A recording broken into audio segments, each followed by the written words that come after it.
Okay. Hola, soy Dominica. Panfila. Thank you, Berkeley Public Library, for bringing us here today. We're so honored and we're so happy to be here. It's so much fun working with Charlie Cart Kitchen in Berkeley Public Library. Right now we're going to talk about our favorite things. Frijoles, beans. So we buy these beans at the Berkeley Farmers Market, and we support the Berkeley Ecology Center every year by shopping with them and placing really big orders with the farmers, and also donating cash. So we donate to them every year because they match food stamps for the community and help support the community and students and parents, and that way is huge. So we've purchased these beans, we've sorted through them, making sure that there's not too many of the broken frijoles and there isn't any dirt in there. So I usually put that on the kitchen table, and then I go straight into cooking because I know these are fresh harvest. So if you go to the Mexican grocery stores, go to the bulk section of the Mexican grocery stores, not the fancy grocery stores, the Mexican grocery stores, because this is a community that's using frijoles for at least one meal a day has some kind of frijoles, because it's part of our diet. It's native diet to the Americas. All beans are from the Americas first. Remember this. All frijoles, I don't care if it's cranberry, cannellini, or flageolet, or any of those, they're all started here in the Americas.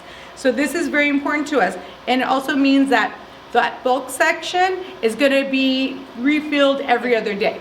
So new harvest crop is really important to us because it's gonna cook up in 2 hours and they're gonna be lovely.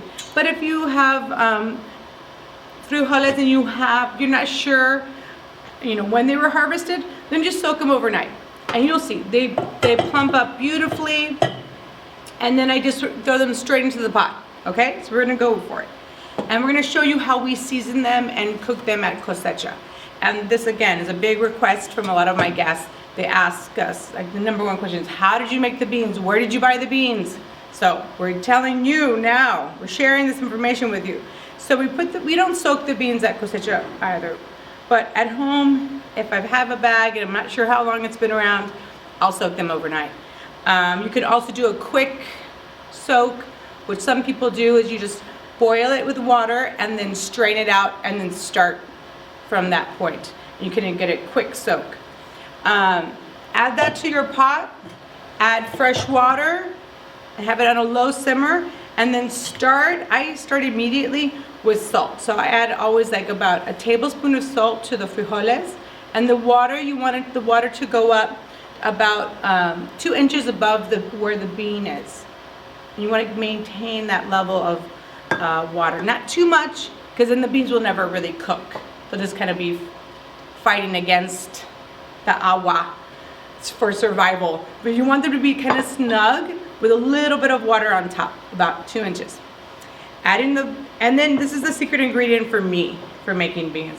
I always like to add some kind of smoked chili.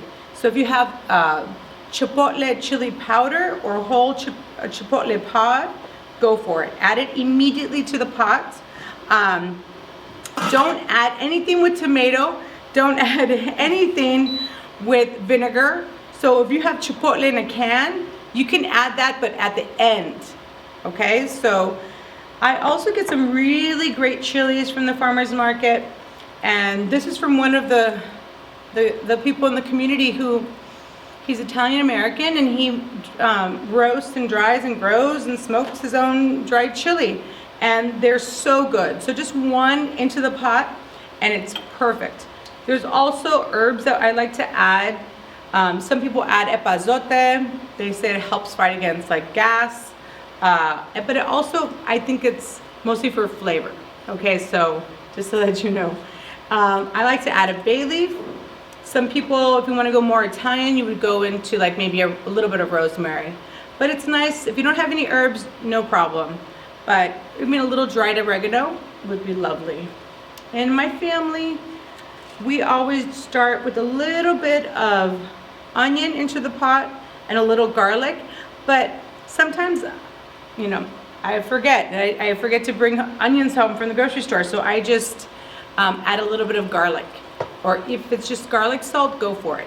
But the main thing is that you just want to focus on is the water, the temperature. Bring it to a boil. Right now this is simmering nicely, so that means I'm going to lower it, okay?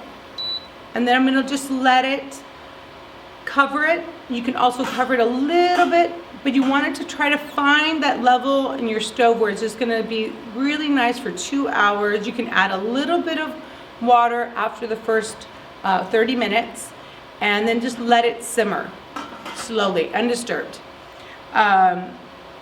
Also, this is something you can use a slow cooker. So if you have a slow cooker, that is like amazing to use, because you can start this in the morning and then just come home and the beans are ready. So slow cooker is perfect, no worries. After 2 hours, this should be nice and suave, nice and creamy and soft. The thing here is that it can come up to a boil at the beginning, but at some point you want that rapid boil to go down to a nice simmer. So after 2 hours, you want this to be nice and suave. So, suavecitos. Can you grab me a little plate, Pamphila? Gracias. And at that point, you can decide if you want to add more salt. You want it to be nice and super soft. You'll taste it, and you can just also see with the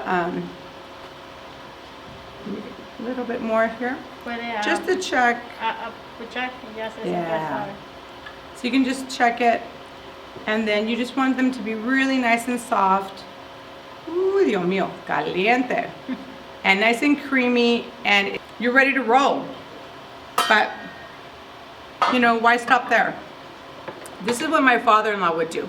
He would add, in his braising liquid, he would add a little piece of celery or a little bit of carrot. But again, if you don't have that in the house, no big deal. So he would, my father-in-law would love just frijoles de olla, and he would add a little bit more salt to his frijoles. He would add a little bit of raw onion on top, and then maybe if he really likes the olive oil, he'll add a little bit of extra virgin olive oil. And then that would be it. This is like the best. It's so pretty. Get a little epazote. Now when I have frijoles, I like to make a nice dark chili oil at Cosecha. And this is also lots of garlic, lots of good olive oil, and lots of smoky chilies that have been toasted and pureed up. Yeah.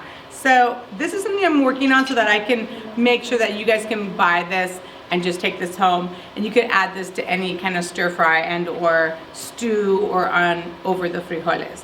This is something that I really like, and I usually add this towards the end, and just to kind of give it a little extra something. So here, again, the olive oil actually gives a lot to the frijoles. This is something you can add at the beginning or at the end or both.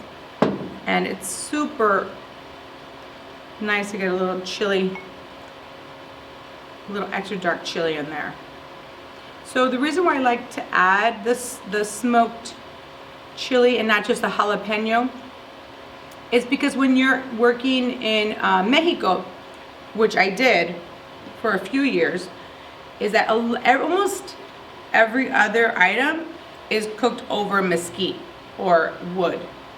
And it's done very quietly. It's not like our Texas barbecue US style and our big pizza oven styles. It's very quiet, you know, mesquite smoked. Even the coffees are brewed over fire and charcoal, and you don't see it. It's always towards the chef, and it's really low to the ground, and it's never shown to the audience. In the United States, it's the opposite. You see everything in our kitchens. But so for me, adding that little extra smoked chili when you're boiling it, either if you're adding it at the beginning or at the end, it kind of reminds me of being back in Mexico.